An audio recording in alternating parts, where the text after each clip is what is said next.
Thank you. It's an honor. I would like to tell you a story about a notorious privacy incident involving Adam and Eve, about why social media is the Garden of Eden for marketers, and what the economics of privacy is all about. However, probably I should start first explaining why an economist chooses to start his most important talk of his life with pictures of naked people. So it all started in Berkeley, of course. I moved there 10 years ago, and I started working on the economics of privacy, the trade-offs associated with protecting and revealing personal information. For instance, you use a loyalty card in a store, you get an immediate discount. However, a history of transactions is built about you, which may later be used for adverse price discrimination. Now, at the time, we believed that the market for privacy was about to explode. However, we soon started realizing that there was a huge gap between privacy attitudes, how important people claim privacy was for them, and privacy behavior, what people were really doing online. So much so that Austin Hill, the founder of Zero Knowledge, said, ask 100 people whether they care about privacy, and 85 will say yes. Ask the same 100 people whether they will give away their DNA for a free Big Mac, and 85 will say yes again. So I got interested in using behavioral economics and decision research, trying to understand the roots of that gap, and more broadly, what drives us to protect or disclose personal information, which naturally led me to get interested in online social networks, the greatest sociological experiment of our time.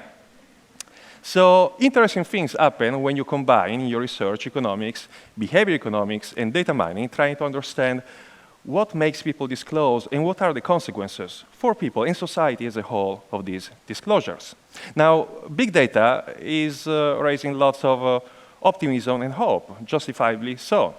However, my research sometimes shows that there is a problem in paradise. For instance, how easy it is to find out very sensitive information about you starting from merely publicly available data. Take social security numbers, for instance. They're personal and sensitive information because although they should not be used for identification, go to your bank or credit card companies who keep using knowledge of SSN, date of birth, and name as proxy of authentication and open lines of credit on your name, leading to an epidemic of identity theft.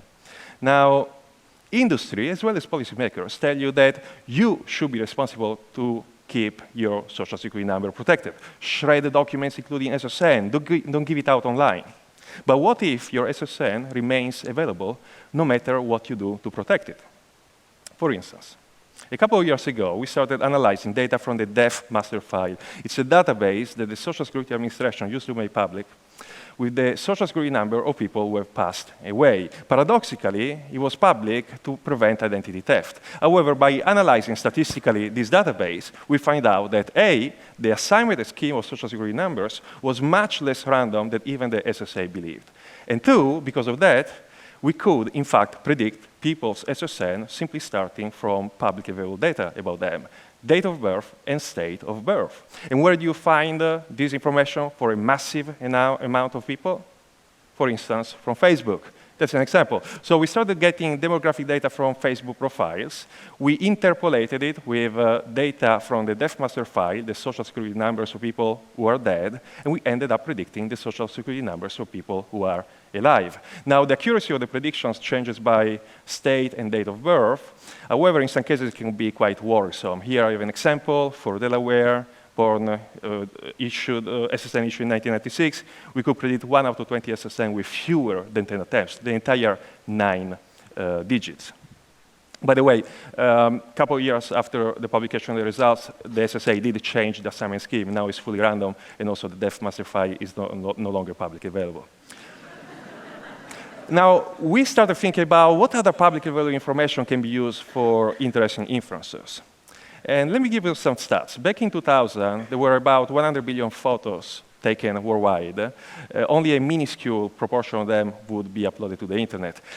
10 years later, 2010, 2.5 billion photos were uploaded on Facebook alone per month. In the same period of time, the ability of computers to detect and recognize faces in photos improved by 3 orders of magnitude. So we started wondering, when you combine publicly available facial data, increasing ability of computers to recognize faces in them, cloud computing, which gives all of us in this room the same computing power that a few years ago only 3-letter agencies could control, ubiquitous computing, which means that my phone, which is not a supercomputer, can connect to the cloud, and through the cloud, do hundreds of thousands of face matches in seconds. And finally, you also bring into the mix statistical re-identification techniques, kind of like what I showed you just a few slides back.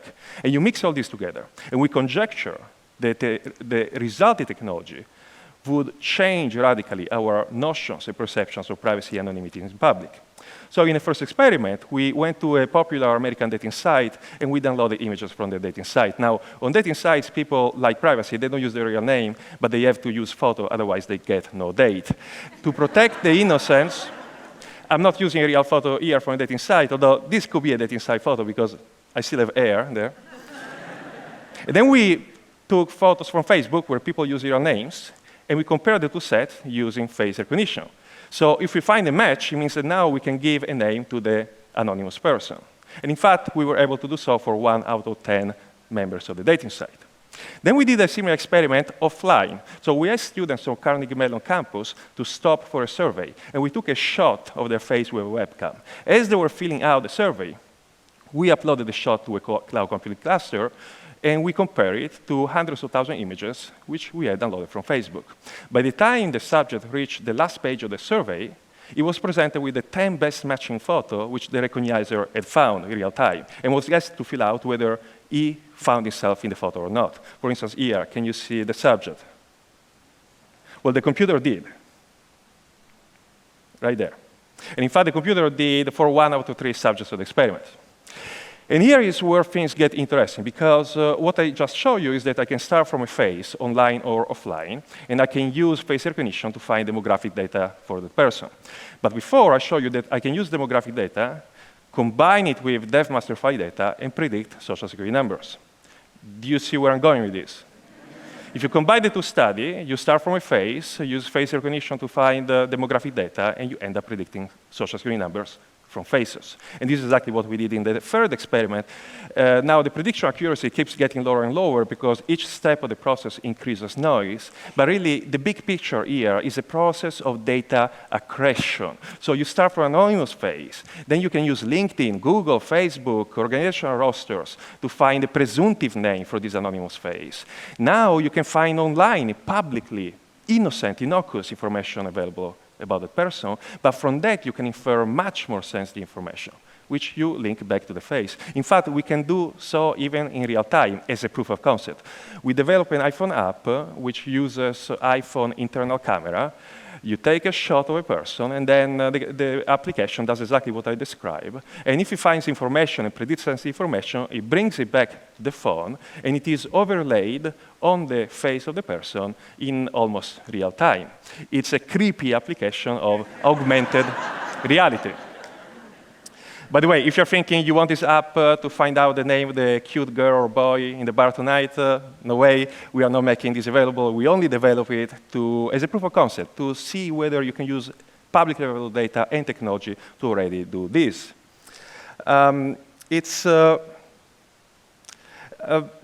It's interesting, however, that this information, this data which we kept gathering, is going to influence the way we behave.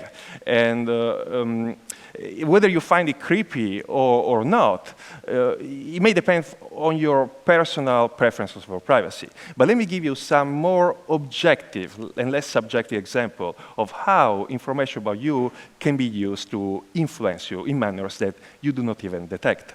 So this is a shot from a famous movie. I'm sure you have seen the scene in Minority Report in which Tom Cruise's character is walking in a mall, and holographic advertising recognizes him advertising through iris scan or face recognition and target the advertising by calling him by name.